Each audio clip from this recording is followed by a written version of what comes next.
হরে কৃষ্ণ। আজকে আমরা আছি শ্রী শ্রী রামকৃষ্ণ পরমহংসদেবের আশ্রমে গোপালদি। আজকে এখানে রামকৃষ্ণ পরমহংসদেবের 190তম জন্মবার্ষিকী উৎসব অনুষ্ঠিত হচ্ছে।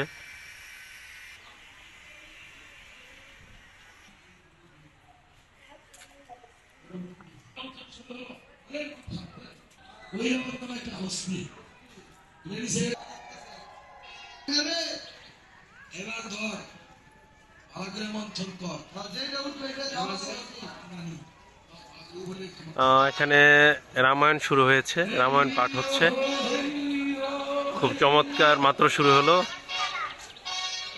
এটা হচ্ছে রান্নাঘর আশ্রমের, আপনারা দেখতে পাচ্ছেন। ওই মন্দিরটা হচ্ছে মূল মন্দির, এ হচ্ছে রান্নাঘর, রান্না হচ্ছে। নমস্কার, কেমন আছেন? হচ্ছে আজকের অনুষ্ঠানের প্রসাদ, আপনারা দেখতে পাচ্ছেন, অনেক সুন্দর প্রসাদ, সবার নিমন্ত্রণ। রান্না চলছে, দেখেন কত বড় বড় চুলা, অনেক বড় বড় চুলা, এবং সম্পূর্ণ আধুনিকভাবে চুলাগুলো তৈরি করা, অনেক সুন্দর। সবাই মিলে কাজ করছে একসাথে। এখন আমরা একটু আলোচনা শুনবো হনুমান দাস বাবুর, উনি এখানে ভক্ত সেবার দায়িত্বে আছেন। একটু দাদার মুখে শুনি এখানে অনুষ্ঠানের বিষয়। দাদা, একটু প্লিজ বলেন আমাদেরকে। 90তম ঠাকুর জন্ম উৎসব রামকৃষ্ণ পরমহংসদেবের। আর দুইটা মাঝে আমরা আড়াই প্রসাদ দেওয়া হয়েছে। আর ভক্তরা তো ভক্তরা আইব, সবাই মত পাইব মায়ের। আমরা 10-12 আধুনিক আরো করতেছি আমরা। ওকে, ধন্যবাদ দাদা আপনাকে, নমস্কার, জয় মা।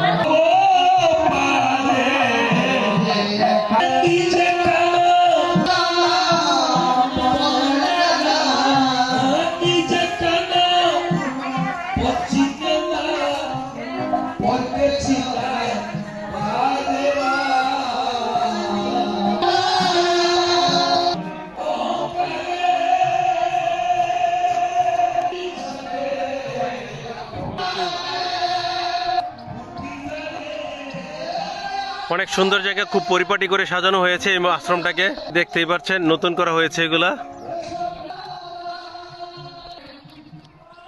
এগুলো যাত্রী নিবাস, অনেক সুন্দর করা হয়েছে। আজকে যারা এখানে আসবেন, রাত্রি যাপন করবেন, তারা এখানে থাকতে পারবেন।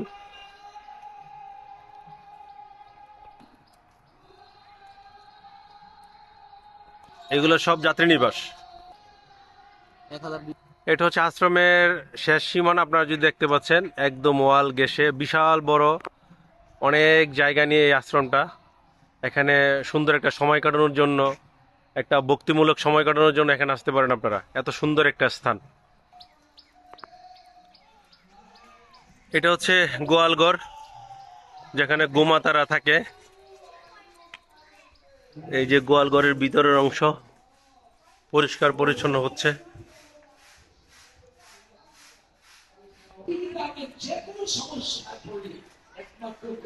এটা হচ্ছে এই যেখানে খাওয়ানো হয়,